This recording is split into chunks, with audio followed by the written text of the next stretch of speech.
That was not the greatest comparison. I'm gonna say we'll move on from that one. I knew that would grind your gears. I couldn't resist.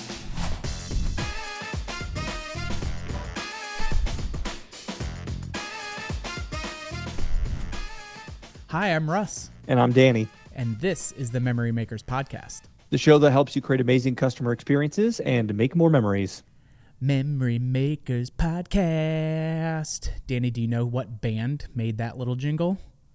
No, I don't. It is a band called Grizzly Bear in honor of my Texas swag I picked up last week while being out and about in the great state of Texas.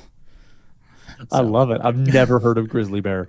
Me neither. I just literally before the episode was Googling, like, are there any songs about Grizzly Bear that I can do that would be fun and corny? And then bam, here we are. So you are welcome, friend. And everyone listening, apparently you're also very welcome. Yeah. But yeah, it was good, man. I was in Texas last week and just got to visit with a bunch of sites and see what folks are doing and moving and shaking. And just nice to get some of those kind of blitz trips in where you can keep your finger on the pulse and, make sure that if you're coming across groovy stuff, you get to let others benefit from it as well. So it was a great time. And Dallas, I was driving all over Dallas, but it was fantastic. They do it big in Texas, so I like it. They sure do. And one of the things that happens when anybody from Creative Works goes out and visits a bunch of sites is that Mike always asks for, hey, take selfies out front, take pictures of you at the center, which is a very perfect segue into today's topic about social media. And in one of our recent episodes, we talked about just general strategies for social media posting or philosophy of how to think about it. Yeah. Well, today we want to talk about the characteristics of attractions and what are the things that you can do to encourage people to post about you. And so we're going to talk about taking that physical space and the reason why people want to post on social media, whether it's Instagram or TikTok or anything else, and the value that can come from that. Mm-hmm. Let's do it to it, man.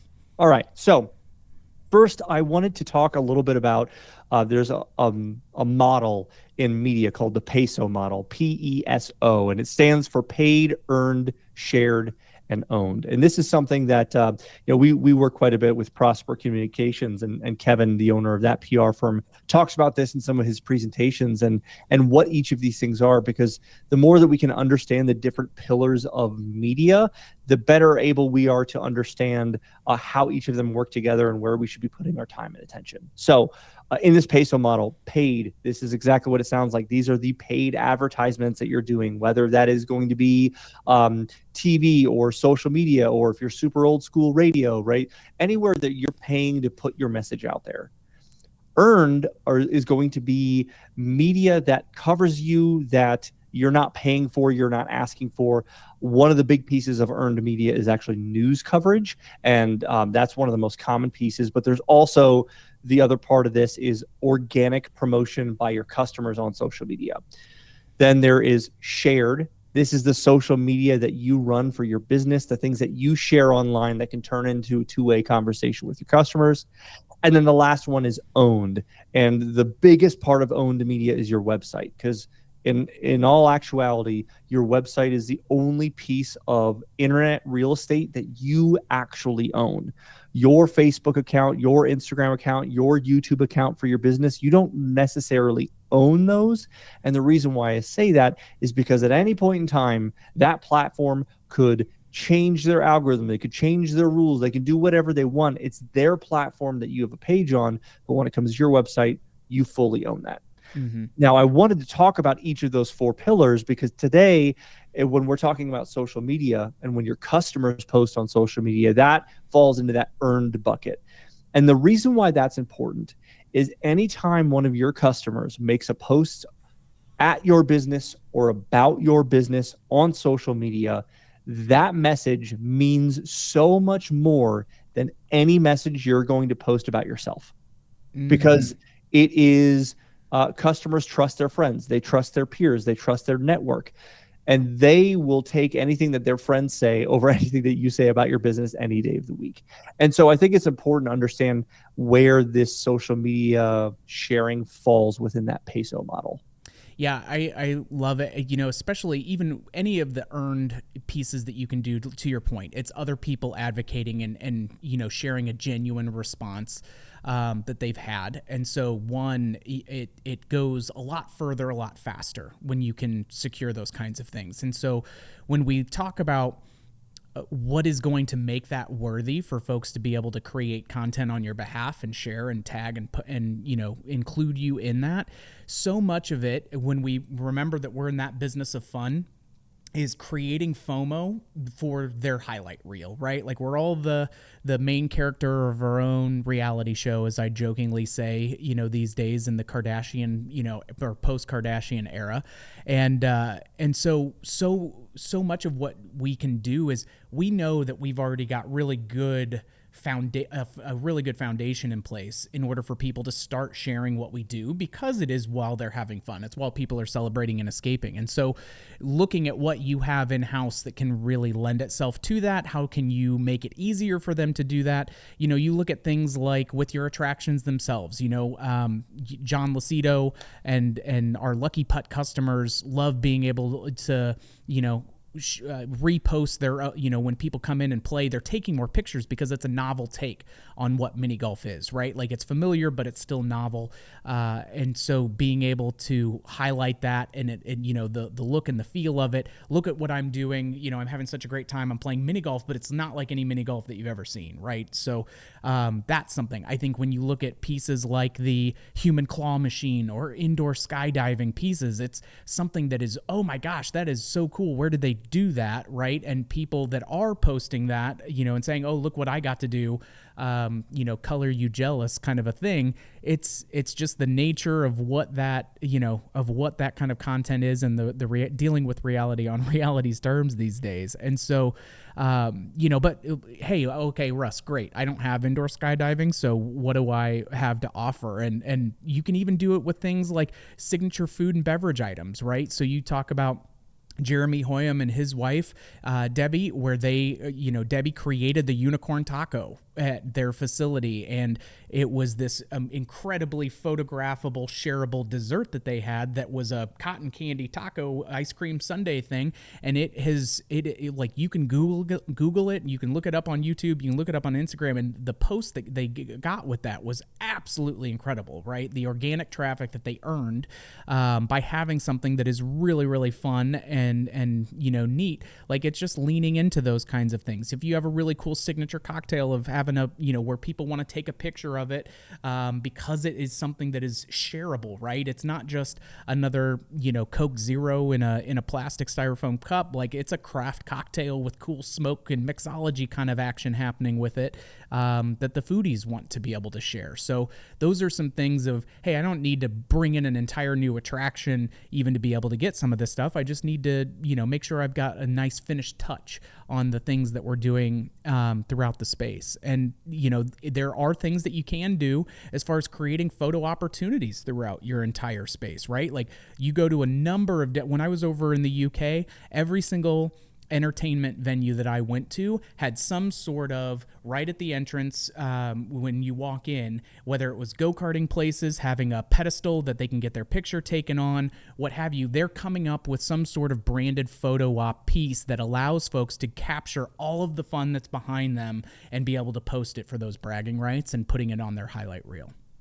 You know, speaking of a photo op to get people to take pictures, I'm going to shamelessly plug a piece of media that we just published last week, where, or very recently, where we built a life-size Iron Man prop that's lit up and Creative Works colors, and we 3D printed, and it looks incredible, and it sits right at the entrance of the Creative Works theme factory, so that anybody who comes to visit can grab a little selfie with the Creative Works themed Iron Man, because that's just kind of, it's in the DNA of what we do to make those memories and to make that fun for people visiting us. We're obviously not an entertainment venue where customers are coming, but we can still lean into the spirit of what that is. You know, and it's so funny. I just had a conversation with Jim Bennington of No Cash Value, right? He's an awesome, huge industry experience. Was with Lucky Strike for years and years, just an all-around, you know, super switched on cat. And he was talking about, hey, like we just called yesterday, hey, I've got this arcade piece. I really want to take it to the next level, and I want to create kind of this mini, dedicated space vibe to it. And I want to look at a couple of props that we could put in there that, again, just stand out, grab your attention, because there are so many things under the roof of what these businesses are that are exciting and attractive to be able to do.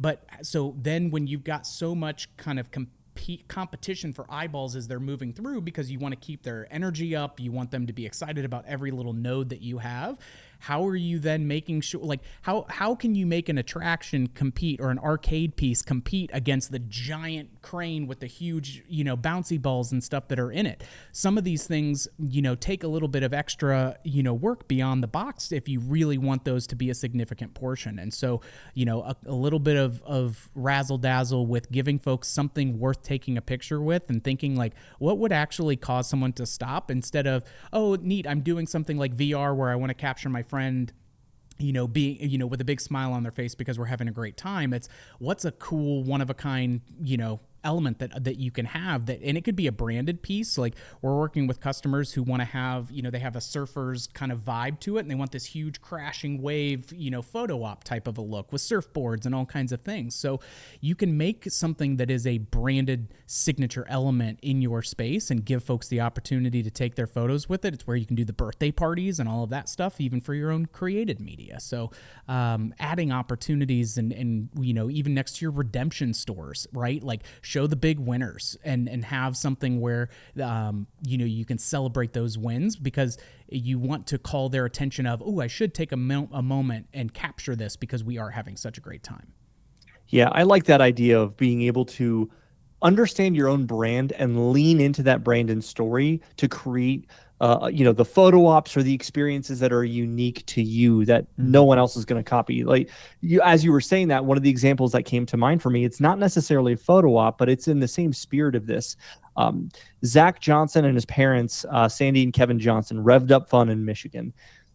Their entire theme is automotive, right? Revved up fun. That's part of the entire theme of the whole space. And one of the things that they did when they opened the venue is, and I don't know if it's just one part of a wall or multiples, but they have all of these, they're in Michigan, so all these Michigan license plates that are lining the wall. And what they did is they allowed customers to bring in their own old license plates to be able to post on the wall so that they could go, hey, I'm a part of this story. Look, my license plate is up there. I'm, integrated into the entire fabric and woven into the fabric of this business and the story. And it makes a connection that's much deeper than, let me just take a selfie on Instagram. Yeah. And that's an excellent point, Danny, of leaning into who you are, what in the extension of your identity that is, bled into your company or your center, because those are the things that do take off, right? People will share something if they see something that is a reflection of themselves, or that they see that they're a part of something like that. That's going to drive it. And because it's an opportunity that it's created, but the actual, execution of it is organic and authentic. And so that's the stuff that breaks through and gets people excited, because they're posting that because it's an extension or a reflection of themselves that they see in what they can do at your center, which is really fun.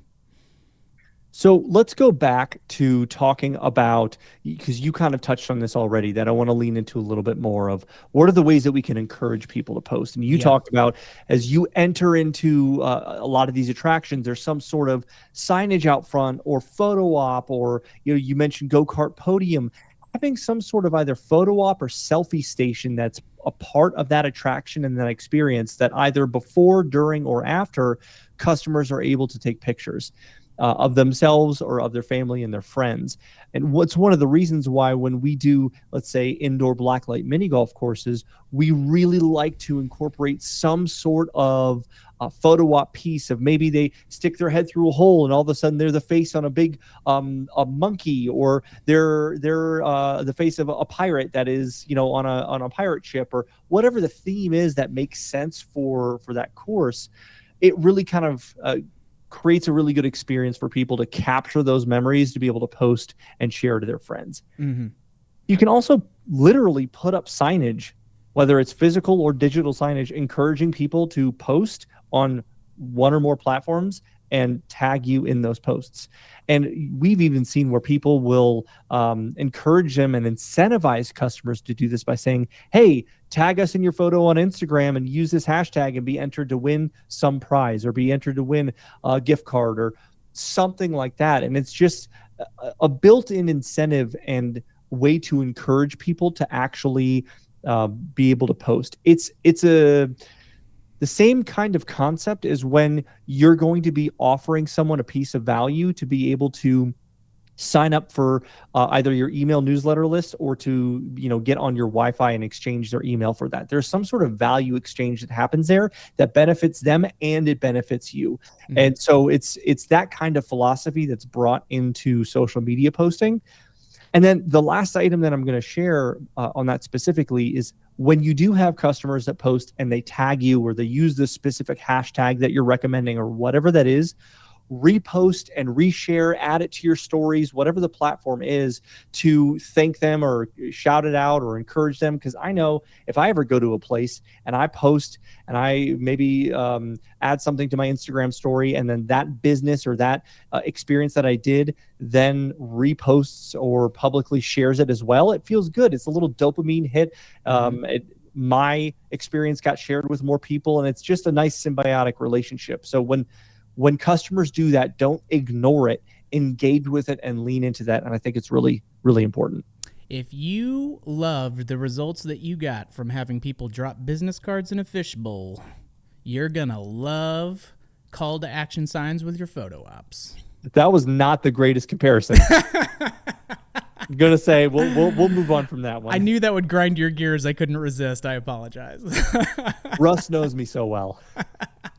Oh, shoot. Well, the other thing, that you need to do is what are, like we talked about, how do you make it easy? Well, one, you have to have an opportunity for them to actually do something like that with it. And one that comes to mind for me as well is something like Valo Arena, right? I love this aspect of the photo booth feature where you can, once you're done playing, you can get a video clip of your gameplay in the experience. You literally step in, you just enter in your email address and boom, it's sent to you. And so that way, they have really taken a firm direction in providing the convenience and the opportunity to be able to have people share their experiences. And it works for them because they just had a video that got over 21 million views on X or Twitter, depending on what you prefer to call it these days, as Elon can't make up his mind on what the heck that thing is. So, that aspect of, okay, what are ways that we can help facilitate it, make it a little bit more frictionless? We need to have the thing that they can take a picture with. We need to tell them what to do with it, and we need to, explain to them how they can do it easily, right? And in doing that in a clean, non-clunky way, it's, keep it simple, keep it direct, and it will work really, really well for folks. But, that Valo Arena video that got 21 million views was because it was, hey, this is something fun and unique. It showed people having a great time, and people wanted to be able to, like, oh my gosh, I would love to do this. They saw themselves as being able to do that, or an extension of themselves, or what they would like to have, and it went like gangbusters. And so much of this stuff is, create a way to make it easy, and then put, an opportunity in front of them to be able to take pictures with it and let them do their thing, and then remind them how they can, don't you forget about me. So there you go. You got an extra jingle in there. That may be recap next week for the next podcast.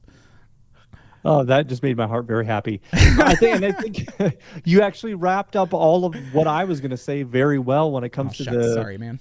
Oh, no, you're good. You did a great job on the recap. So I think that seems to me to be a good place to wrap it up. Wouldn't you say, Russ? I love it. Be sure to come back every week. We've got a nice rotation of all kinds of different content, tactical, philosophical, operator focus. So we're excited to be able to bring more stuff to you. Check us out. We've got a ton of groovy stuff in the queue. If you liked what you heard, don't forget to subscribe and leave a review. 5 stars, please, and thank you. If you've got ideas for future episodes, either topics or guests that you want to see, follow us on social media, send us a DM. And as always, big shout out to Mikey Mike on the ones and twos, working the Ultranet for us. And thank you for joining us. We will see you on the next one, troublemakers.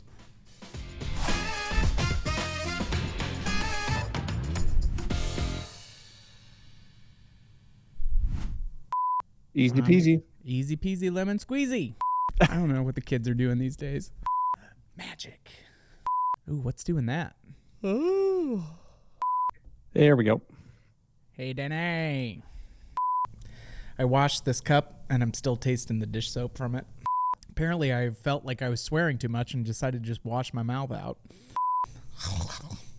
You probably shouldn't drink any more out of that. Nope, don't want that. Mikey Mac, I'm ready if you are, my man. Awesome, let's do it.